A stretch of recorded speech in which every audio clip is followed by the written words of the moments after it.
Straight all day. Tuned in to the show where you learn the discipline to show up day after day to do the work, the confidence to put yourself out there boldly and authentically, and the mental toughness to continue showing up, doing the work, putting yourself out there even when the success you've expected to achieve is yet to be achieved. And on top of all this, you get a huge dose of personal initiative. What is that?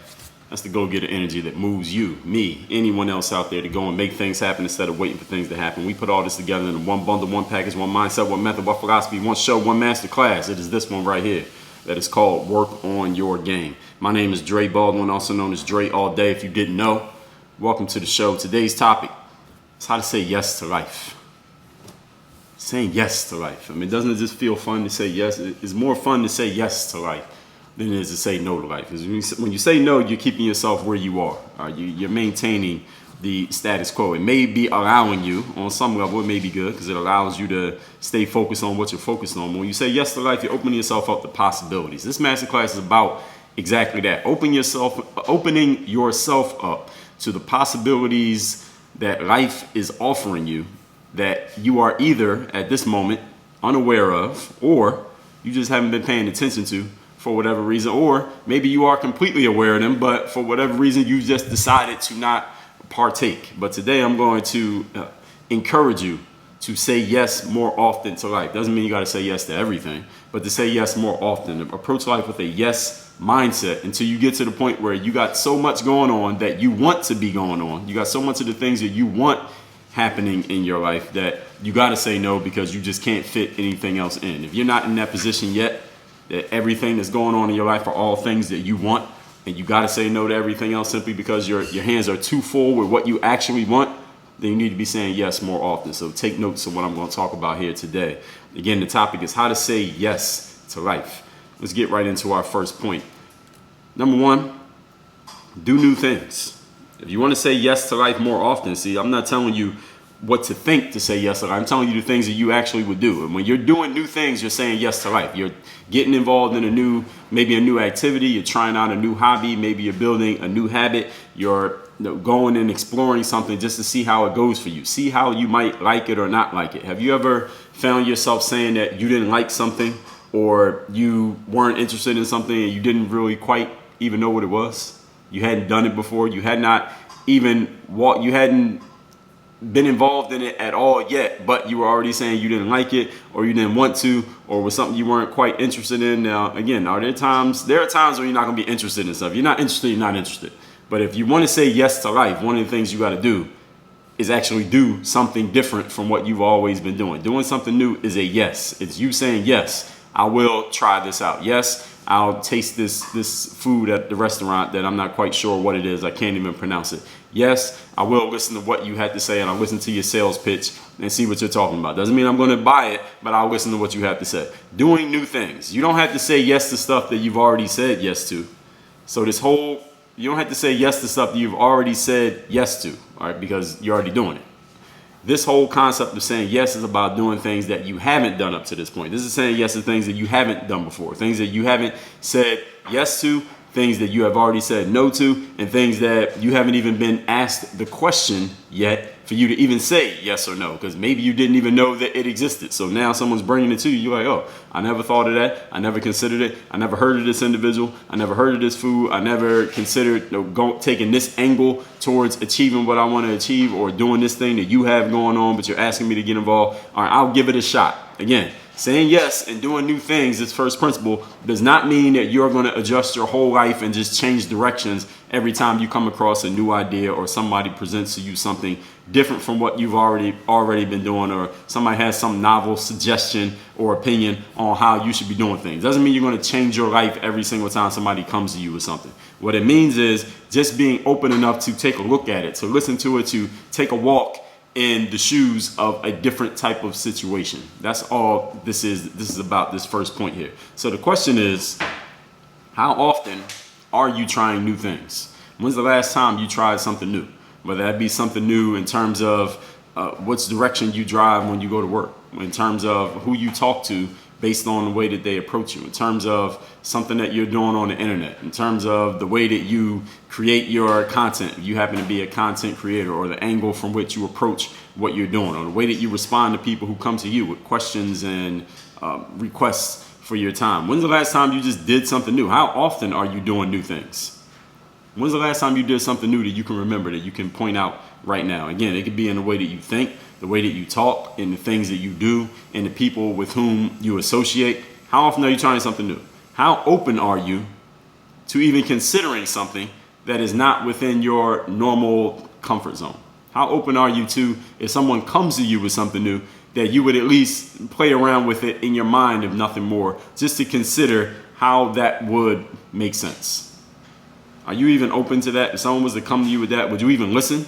Or are you automatically just turning everything down? Again, the one time where it makes sense to turn everything down is if your life is already filled, your calendar is already full of things that you actually want to be doing. If your calendar is not full of things that you actually want to be doing, meaning either your calendar is full of stuff with some stuff that you don't want, or your calendar is not full at all, or you don't even use a calendar, then you should be keeping your mind open to doing new things, trying new ideas, just seeing what things are about. So at least at that point, you know why you're saying no later on in the future. You can say, all right, well, I tried that before. That's why I'm saying no, because it's just not for me. Or I gave that a shot. I listened to that before, but it's just not my thing. I'm not interested. I don't want to hear about that anymore. You got a reason. You got something solid behind it. And if it goes terribly, at least you got a story that you can tell. Like, hey, let me tell you about the time where I tried that. Let me tell you about the time where I did listen to what that person had to say. You at least, again, you have a tangible reason why you're saying no. A lot of times in life, people are, in a metaphorical sense, saying no to things that they've never even tried, never even done, never even danced around with, and then they're spending the rest of their day doing things that they're not even that enthusiastic about. So their day, whatever things they are doing in the day, are things that they're not even that enthusiastic or excited or happy about, yet they're saying no to things that maybe, we don't know, maybe could be something that you actually enjoy. But if you're saying no to it, then you'll never find out. So think about, if you look back on your life, the last year, the last 10 weeks, the last 5 years of your life, how many things have you said no to, either by not paying attention, or just not being open, not being interested, or by just outright saying no to something that could have been a great thing in your life? Maybe it could have been a person, maybe it was an idea, maybe it was a way of doing things, maybe it was a job that you'll never know. Well, maybe you could find out if you were to double back and go recheck all those things. But as of right now, you don't know, and you'll never know whether that could have been something great for you, because you just were not open to it. You weren't even, your reticular activating system, that's the part of your brain that notices things, because you tell your brain that this thing is important to you. Kind of like when you see the same car that you get a new car, and then now you notice that car everywhere you go. If you don't tell your reticular activating system to even be paying attention to new opportunities and new possibilities, then it's not going to pay attention. So there are some things that you've passed over. You've given it a no by default simply because you didn't notice it in the first place. So life is not going to come run up and throw everything in your face that you're supposed to pay attention to. You have to be aware and actively looking for the things that could be the thing that you want to be doing. Again, you don't even know sometimes what you're looking for, and then you find it. Maybe you met a person. You ever met somebody, you weren't really looking for them, but they found you, or you came across them, and your reticular activating system was open enough to notice this individual. You got into an engagement with this person, talking to the person, seeing what they're about, seeing what they're doing, learning about them the same thing for you. And that person is still in your life to this day simply because your mind was open enough to even be looking at and willing to engage with something new that came your way. There are a lot of people out here who are just not even open to engaging with something new coming their way. They are stuck in their ways, as we said. And the only time, again, it's okay to be stuck in your ways is if your ways are 100% full of things that you actually want. And if that's not the case, then don't get stuck in your ways, because then you become old. And when you get old, stay old for long enough, eventually you die. So this doesn't mean you got to do everything. It just means you consider it. If it's not putting you in any type of dangerous position, whatever this new thing is, concept, idea, activity, do it.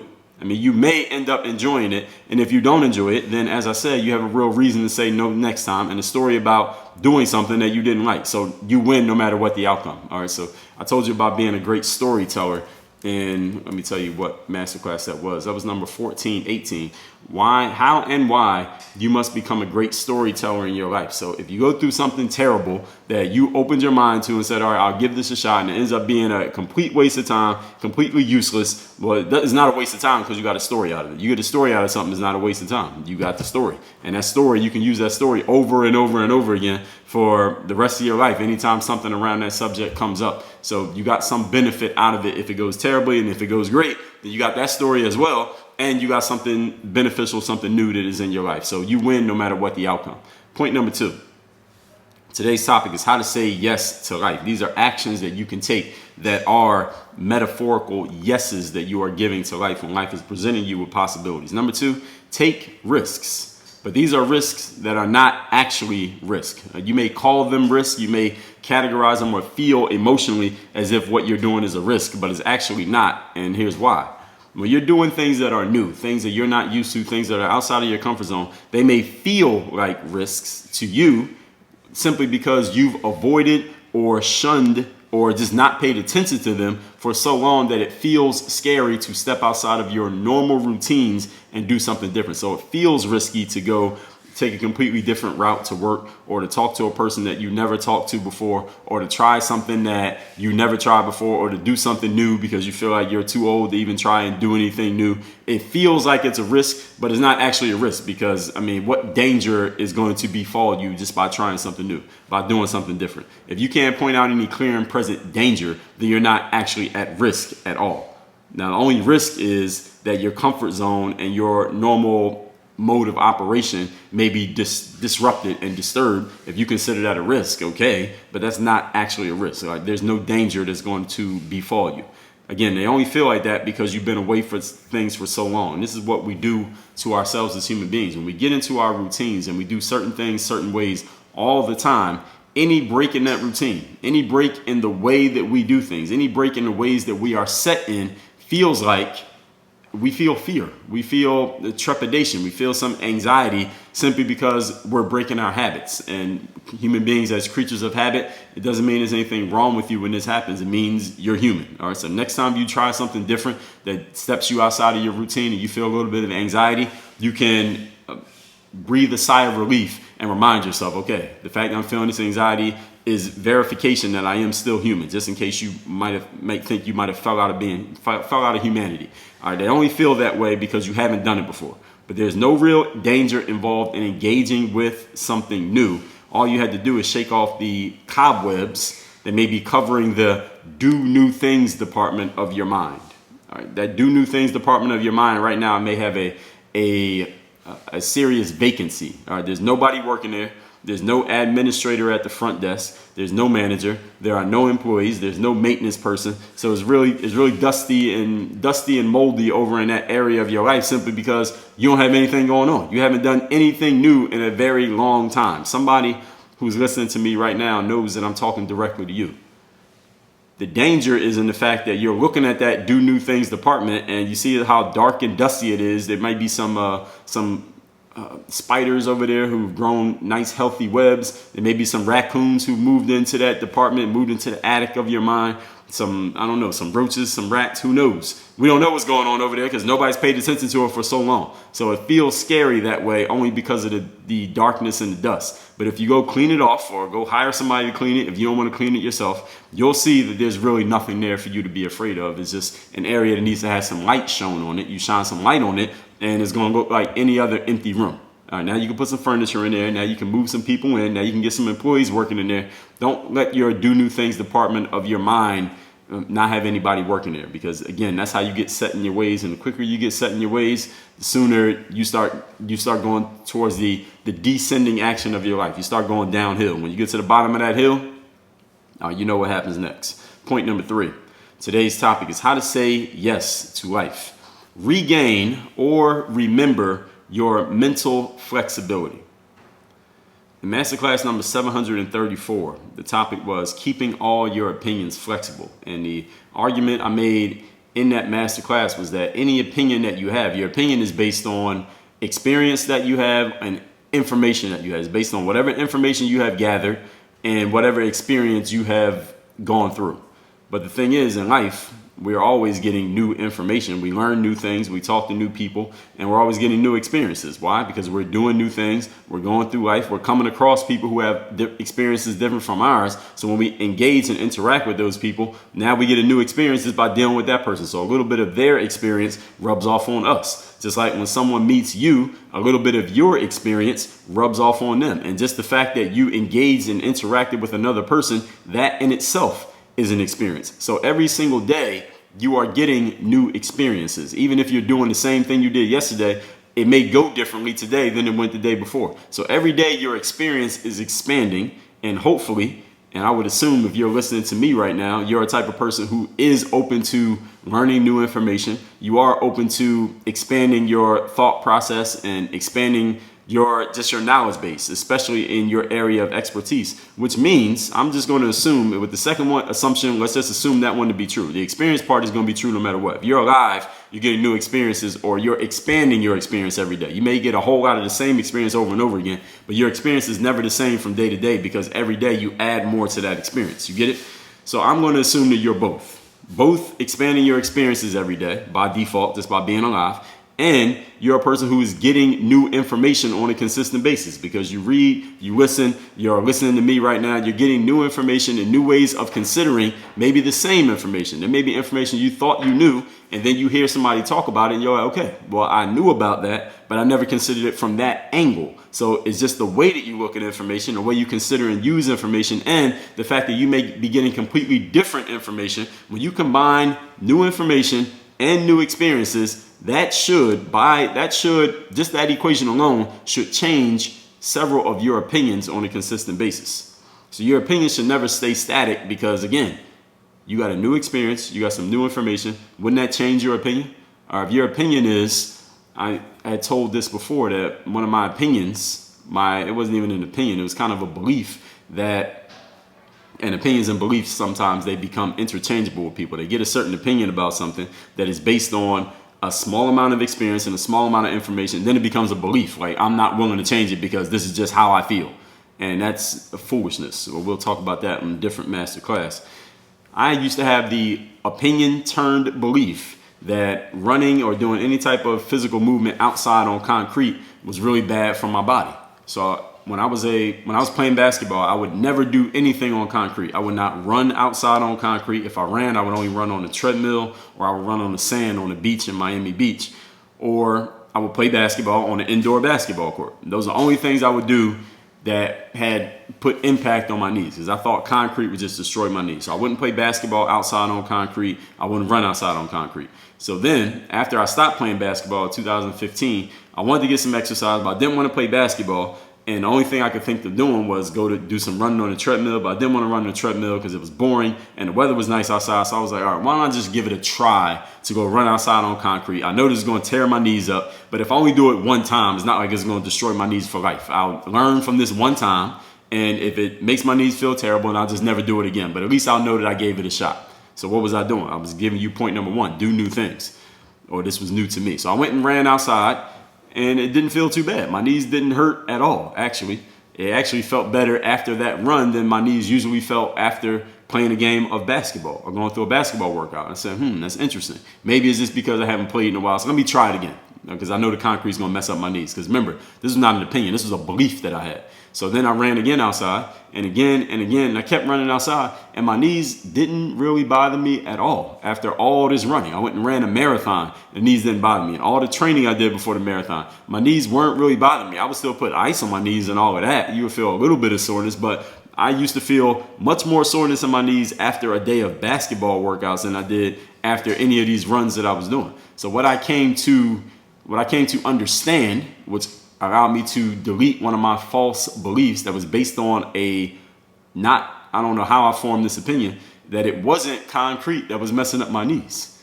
It was basketball, actually, that was doing so much damage to my knees. Not because basketball is bad, but just because the way that you need to move to play basketball. If you think about it, when you're running, anyone who's done any running or jogging outside, you know that you're just moving in a straight line, in a straight path for a steady pace, right? You could be going fast, slow, whatever you consider to be fast or slow, but you're just going in a straight line.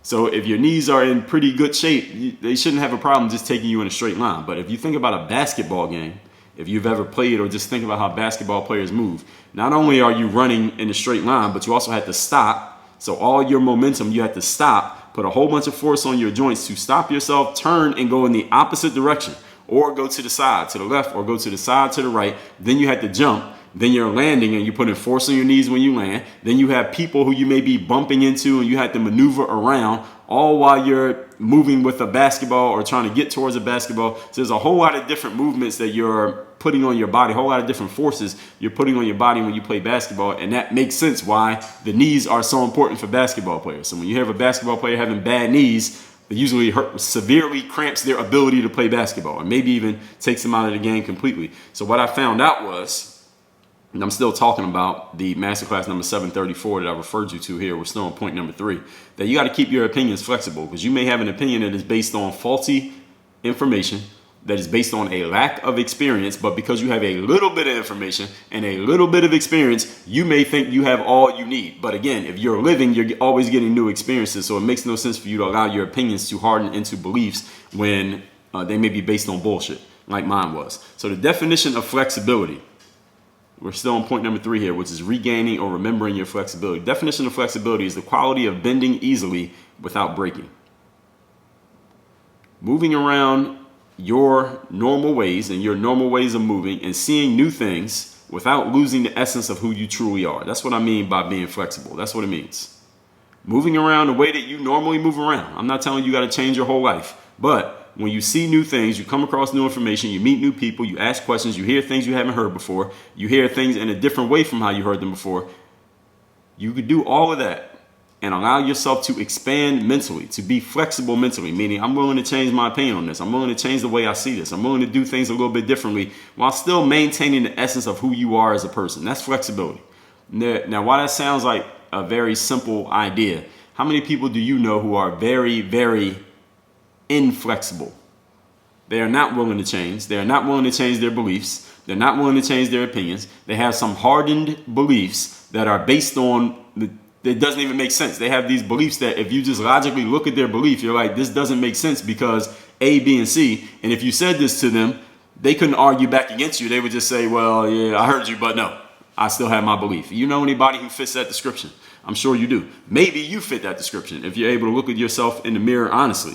Flexible thinkers are people who are willing to try new ideas, consider different angles, consider different perspectives and opinions while still being themselves. All right? They don't have to completely change who they are at their core, and it's damn near impossible for any of us to do that. But you can still consider. Let me think about that idea. Let me look at that perspective. Let me think about that opinion that you just offered there and try that on. And let me see how things work. Let's give it a shot and see how things work if we do it your way for 2 days. Let's see if we do the thing that you said. Why don't we try that out for one of these next videos that we make? Why don't we try to run an ad campaign in the way that this person did? And let's just see if it works for us. Maybe it will, maybe it won't. If it doesn't, we'll just go back to the way we did things before. But a flexible thinker is open-minded enough to listen and look at new things and see how they may be able to alter their own ways of being.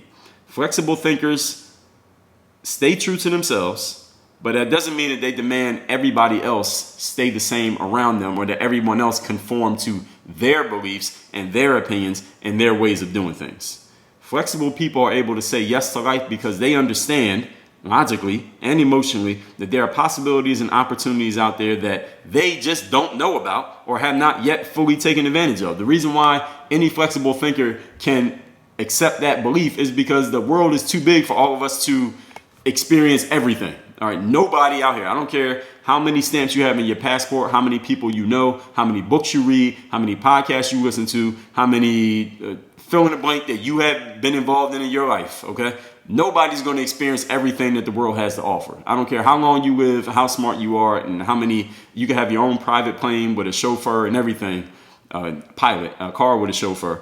You can't experience everything by yourself. All right, there's not enough time. You can't be in more than one place at a time, which means the people that you come across and the information that you come across is going to present something to you at some point that is outside of your zone of experience. Now, at that point, you're going to have two choices. You can either outright reject it because you're like, well, I don't know anything about that, so I'm not interested. These are closed-minded individuals. These are people who get stuck in their ways, and they're very rigid, and they pretty much live the same day over and over again for 50 years, Groundhog's Day.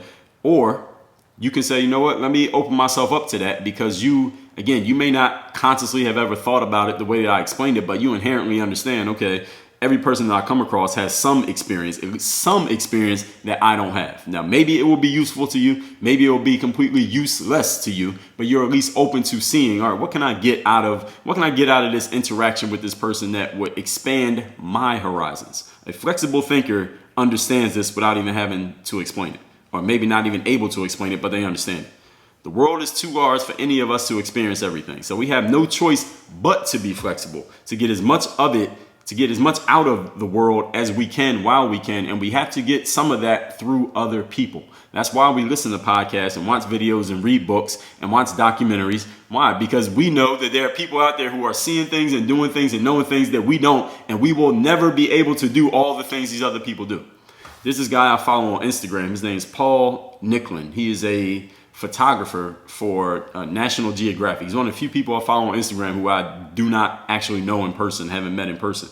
And he takes these photos. His thing is he likes to take photos of, we all know National Geographic's usually like animals, right? So he likes to do the Arctic.